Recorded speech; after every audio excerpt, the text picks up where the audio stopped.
విన్నాను ఇది కరెక్టేనా అంటే ఇప్పుడు ఆ మహాలక్ష్మి అనే క్యారెక్టర్ సాయి పల్లవి గారిని ఊహించుకుని ఆయన రాసుకున్నారు అంటే అప్పుడు పెద్ద హీరో అనుకున్నారు. ఈయన క్యారెక్టర్ కూడా విజయ్ దేవరకొండ.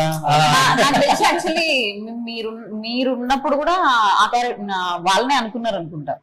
నేనుంటే ఎలాగొస్తారండి అంటే నేనే ఫస్ట్ రాను. అంటే నేనేమనుకున్నానంటే ఇప్పుడు టైటిల్ రోల్ కదా మాట్లాడుకుంది. ఇప్పుడు మనకి మార్కెట్ లేదు, సినిమా ఫ్లాప్ ఉన్నాయి, వాళ్ళు ఎందుకు మహాలక్ష్మి కూడా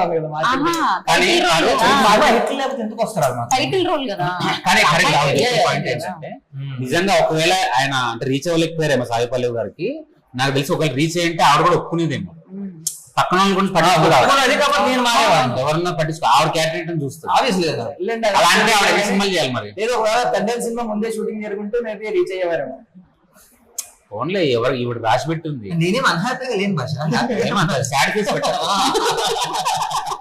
ఓకే, ఇప్పుడు తండ్రి సినిమా గురించి మాట్లాడుకుంటే షూటింగ్ జరుగుతుంది. ఆల్మోస్ట్ 20 days అయింది. ఇంకొక 30-35 days ఉంది. మీరు కూడా జాలరీ బోట్ లో ఫిషర్మెన్ సారీ దానికోసం ట్యాన్ అయ్యాం. ఎండ్ లో షూట్ చేసి ఉడిపిలో చేసాం షూట్. కార్బారా అది గోవా తర్వాత అక్కడ చేసాం. ఫుల్ చాలా ఎండ్లో ఉండే. నిన్నటి వరకు షూటింగ్ జరిగింది. అందుకే ఈ హాలిడేస్ లో నాకు షూట్ లేని రోజు ప్రమోషన్స్. మీకు సాయి పల్లవి గారికి సీక్వెన్స్ ఉందా? లేదు, మాకు సాయి పల్లవి ఎక్కువ హీరోతో ఉన్నాను. ఎక్కువ బోట్ అంటే సెకండ్ హాఫ్ ఎక్కువ ఉంటాం. వెళ్ళిపోయారు మీరు కూడా పాకిస్తాన్? అన్నీ చెప్పేస్తున్నాను ఏంటి